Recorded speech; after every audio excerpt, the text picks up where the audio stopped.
Your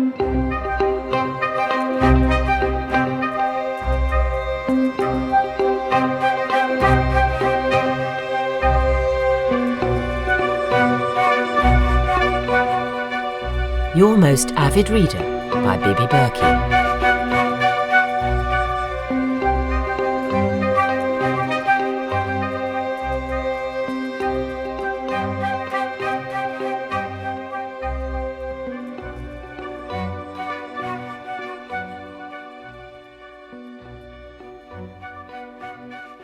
The Women in the Woods. Chapter 4. The Hesiot people have never stopped. Their urge is to move, and by moving to obliterate themselves. It's almost as though they are people with no heart, no sentimentality at all. They're attached to nothing. Perhaps superficially to each other and to life, but they are peculiar in that they have little in a way of history, either verbal or written. They will simply disappear as an idea one day, just pop and be gone. And it's unlikely that they or anyone else will care. That's a very liberating kind of philosophy, or lack of one. They have only been traced thanks to the record-keeping of the people in whose lands they arrived. The Hesiots, who arrived in the parish of St. James in Louth in the early summer of 1761, had crossed Europe, probably as part of a much larger party. Sightings of the strange eastern folk, rumoured to hail all the way from the Pavlodar region of Kazakhstan, were made that year in Belgium and even Denmark. They seemed to have an urge to head west, because they didn't stop at the edge of mainland Europe, but found their way onto one or maybe several boats and congregated on the Lincolnshire coast somewhere east of Louth. No one remarked on their arrival, perhaps because it was done under the cover of night. No one saw them make their way inland, or perhaps no one thought to record the sighting. No one bothered to inquire who they were or what they wanted. The Pavlodar Hesiots were no respecters of private property, although, to be fair to them, they made no bones about being escorted off the property if they were found out. All they seemed to require was wood. They had a liking for it. More than that, a reliance on it. They were excellent woodworkers, and were puzzled by the suggestion that trees were not freely available for anyone's use. But the most astonishing thing about the Hesiots was their predisposition for female authority. No one has ever recorded a dominant male, or even a noticeable one among their number. The women's appearance was arresting. Dark, thick, plaited hair worn to their waist, and sometimes a little intimidating. Who knows why they seemed to produce more girl children? Was it just willpower? Were the boys sent off to fend for themselves, rejected, extraneous? Or is it all part of the mythologizing process that kicks in when strangers appear? A few men usually hung around the group, though not even for the sake of reproduction. The production of children, particularly girl children, was the highest achievement of Hesiot women. They started young, and they produced many by a variety of fathers, with no desire for constancy from those men. It's almost as though any man would do. Little Hesiot girls were therefore rather more ahead of the game than their Western sisters, having seen in their mothers the profound satisfaction that comes of producing multiple children. Hesiot women did not practice the art of seduction. They had no need. They simply selected. Once you've been selected by a Hesiot woman, you are unlikely to turn her down. But this selective approach to parenthood was rather strange to their host nations, and they ran up against moral authority over and over again. Their ways aroused outrage, and so they learnt to act quickly, to integrate as fast as they could, if they and their progeny were to survive. That strategy of rapid assimilation was probably already simmering in the mind of the Hesiot leader on that summer afternoon in rural Lincolnshire, as she and her tribeswomen were herded away from their copse and over the fields to the lane beyond. She hadn't much time, and she had no allies, except perhaps the tall man with the long brown hair who had come down to their new settlement and indicated rather urgently that they should leave. He was the one who calmed the other men who came straight after him and were more aggressive. Yes, he would do. But she didn't know, of course, that she was soon to enjoy the protection of another ally, a powerful woman who would control the fate of this tiny number of Hesiots of England, for no other reason than that they were predominantly women.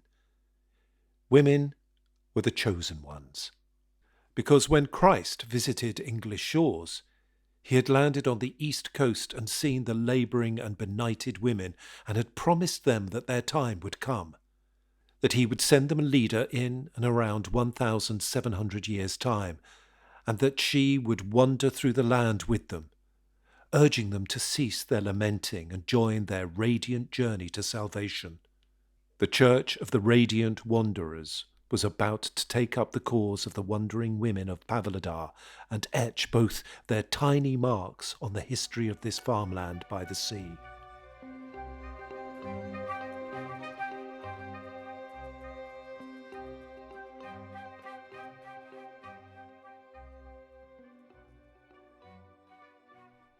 Hilary, good evening.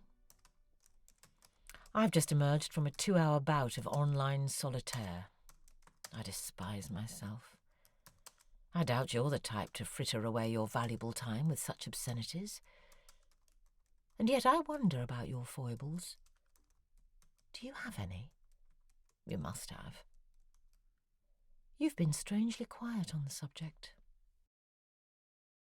I haven't got any time for foibles, too busy writing your bloody book. Ha! Fair enough. I wonder if we might ever be friends, you and I, though neither of us has offered to communicate by phone or in the flesh.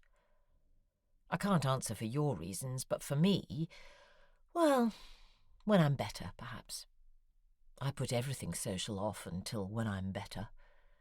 Fortunately, I have a husband who is happy to entertain himself, so enamoured is he of me, or at least of some muddled view of me. Ah, I've thought of a foible. Your lack of husband to bring up your daughter. That's less than perfect, isn't it? Less than ideal for some, but not for me. Things work well this way. Might you still have children? Good God, no. I mean, the system's still working, in theory, but it must be awfully rusty. And it's too late. I couldn't do it now. It's another thing that went under the when I'm better heading. Listen, I'm slightly agitated about 2 things. I've given up on the synopsis. Firstly, we don't seem to have many cliffhanger endings, do we? I'm waiting any minute for Fiona to get back to me saying, "Yes, all very interesting, darling, but why should I turn another page?" There need to be some unanswered questions, some shocking revelations.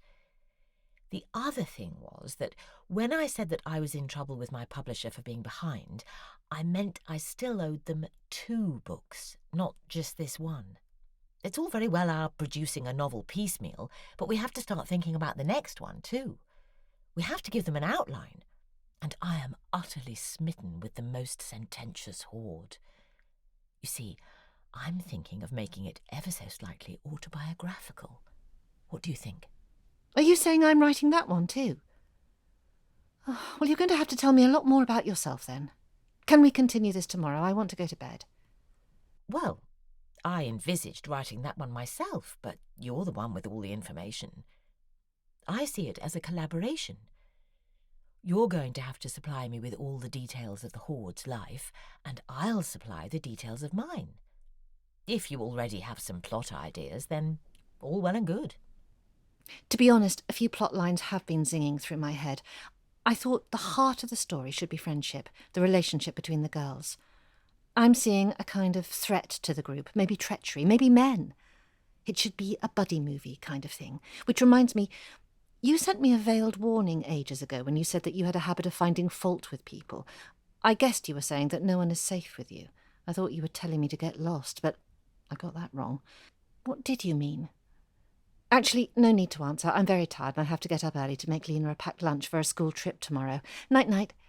YMAR, as I now think of myself. Good night, Hilary. You'll be in bed now, dreaming of tuna sandwiches and cheese and onion crisps. Perhaps you'll be thinking of Nathan Gentle, too. God knows I have been. I do hope he gets his end away. I can see him dying, though. There's something tragic about him, but not before begetting some dark-eyed daughter by our Hesiot enchantress. I'm still a little in the dark about Dominic, though. They seem so young, our leading characters. I've never had them as children. I do hope nothing unseemly is going to happen. Edward, too, is in bed, and probably asleep. Do you know, I think he believes I stay up late every night struggling with my art. What would he think if he knew that his successful author of a wife was actually playing solitaire into the early hours, into a state of self-loathing? I throw those expressions around rather readily, don't I? The bits about hating myself. I wonder if I really do. You ask me how I've treated my friends, and I would say, on the whole, well. I've never lied to them, never flattered, never misled. If I confer my friendship on someone, then she can feel confident that it's genuine. If I remove it, or never offer it in the first place, then she'll know there is something wrong with her. If only most people conducted themselves as honestly. Have I been cruel in the past? Perhaps.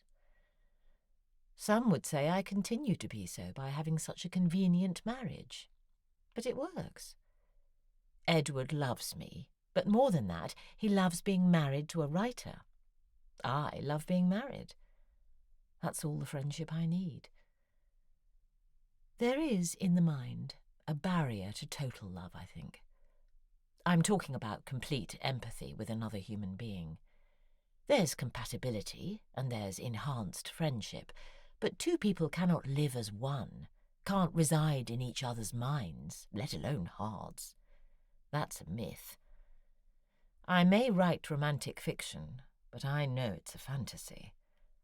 Representing idealized love is an age-old occupation. Every writer has done it in some shape or form. Every writer knows under her skin that it's bollocks. Anyway, why should we want to be so thoroughly known, so utterly understood by another person? I have no doubt that my marriage will last this time, and that's because Edward and I have absolutely no idea what each other is about. We can age while being amused and bemused by each other's antics. Will I be writing into old age, I wonder? I have to. I realise that. Just to make it seem real. But God knows, I really don't want to. Help me. If you understand me, then please help me.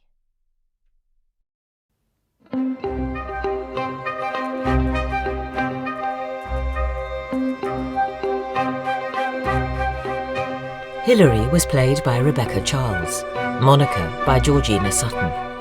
The male narrator was Mark Lingwood. Your Most Avid Reader was written by Bibi Berki, with sound editing by Mark Lingwood.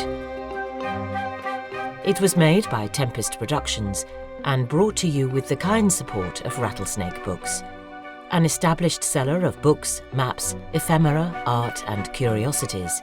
Rattlesnake Books can be found on Instagram, Etsy, Abe Books and Biblio.